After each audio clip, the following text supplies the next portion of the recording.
చీరాల చేనేత సదస్సులో ముఖ్యమంత్రి చంద్రబాబు మాట్లాడుతున్నారు. లైవ్ చూద్దాం. రూపాయలు ఇచ్చే కార్యక్రమానికి ఇక్కడికి రావడం నా అదృష్టంగా భావిస్తున్నానని చెప్పి మీకు తెలియజేస్తున్నా. స్వదేశ ఉద్యమ స్ఫూర్తిని గుర్తు చేసుకునేలా ఆగస్టు 7వ తారీఖున మనం జాతీయ చేనేత దినోత్సవాన్ని జరుపుకుంటున్నాం. ఇది మరుపురాని రోజుగా ఉండాలనే ఉద్దేశంతోనే నేతన్న సేవలో కార్యక్రమాన్ని ప్రారంభించాం. దీనివల్ల మీరు ఒకసారి చూస్తే 71,636 కుటుంబాలకు లాభం కలుగుతుంది. 25,000 రూపాయలు చొప్పున ఇస్తున్నాం. 179 కోట్ల రూపాయలు ఈ కార్యక్రమం కింద మీకు అందించే పరిస్థితికి వచ్చాం. నేను ఎన్నికల్లో ఒక హామీ ఇచ్చాను. ఆ రోజు నేను చెప్పింది సంక్షేమం, అభివృద్ధి, సుపరిపాలనకు నాంది పలకతామని ఆ రోజు చెప్పాం. దాని ప్రకారమే అందరికంటే నాకు ఎప్పుడు కూడా నేను అభిమానించేది నేతన్నల్ని అభిమానిస్తాను. దానికి కారణం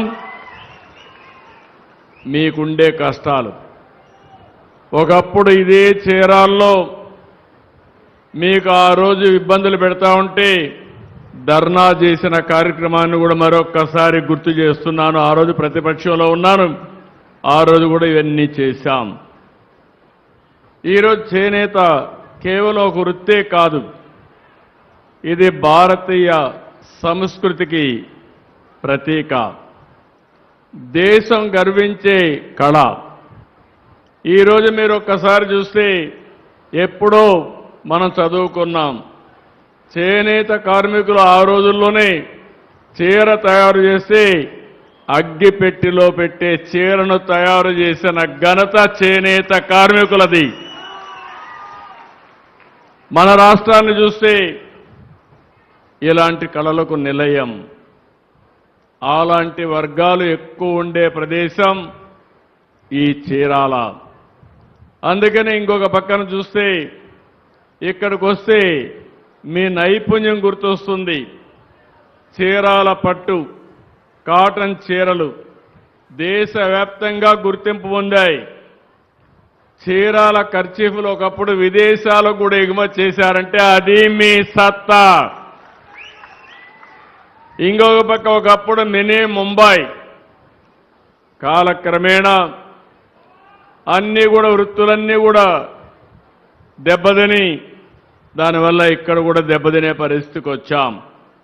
నేను ఒకటే ఆలోచిస్తున్నాను, చేనేతని ప్రోత్సహిస్తూనే మీ జీవన ప్రమాణాలు పెంచడానికి ఏమేం చేయాలని అన్నీ చేస్తాం. ఈరోజు రాష్ట్రంలో మీరు చూస్తే చీరాల, వెంకటగిరి, ధర్మవరం, ఉప్పాడ, మంగళగిరి, పొందూరు, పెడన, కాళహస్తి, నర్సాపురం ఇవన్నీ కూడా అనేక చేనేత ఉత్పత్తులకి గుర్తింపు తీసుకొచ్చారు. ఒక ఏ ప్రాంతానికి ఆ ప్రాంతం పోటీపడి ముందుకు పోయే పరిస్థితికి వచ్చారు. ఇంకొక పక్కన మీరు ఒకసారి చూసినప్పుడు ఇక్కడికి వచ్చినప్పుడు ఈరోజు 1,27,000 మంది చేనేత మీద ఆధారపడ్డారు.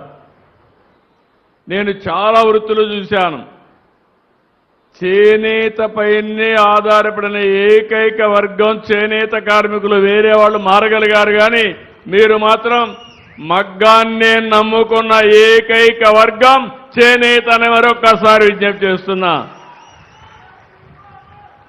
మీ అందరిలో ఒక సాంప్రదాయ ప్రకారం సృజనాత్మక కలిగిన వ్యక్తులు మీరందరూ, నైపుణ్యం ఉంది. అయితే కాలక్రమేణా చాలా ఇబ్బందులు వచ్చాయి. నేను రాజకీయాల్లోకి వచ్చిన తర్వాత ఎక్కువ కన్సర్న్ చూపించిన వర్గం చేనేత. ఇప్పుడు కూడా నేను గర్వంగా చెప్పగలుగుతున్నాను, అపోజిషన్లో ఉన్నా రూలింగ్లో ఉన్నా ఎప్పుడూ చేనేత కార్మికులు తెలుగుదేశం పార్టీకే ఓటేశారు తప్ప వేరే గుర్తు తెలియని వ్యక్తులు మీరు. అందుకే ఎన్నికల ముందు ఒక మాట చెప్పాను.